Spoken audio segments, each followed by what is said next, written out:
लोकशाहीचा बुलंद आवाज, रिपब्लिकन वार्ता, महाराष्ट्र। फुलंब्री तालुक्यात अवकाळी पावसामुळे शेतकऱ्यांचे नुकसान, अनेक ठिकाणी वाऱ्यासह जोरदार पाऊस।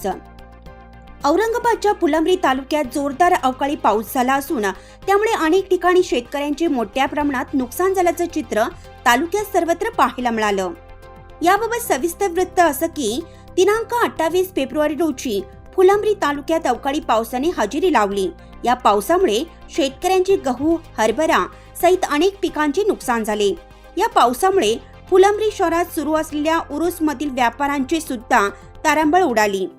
रिपब्लिकन वार्ता महाराष्ट्र वृत्तवाहिनीसाठी फुलंब्री औरंगाबाद प्रतिनिधी अकबर शहा।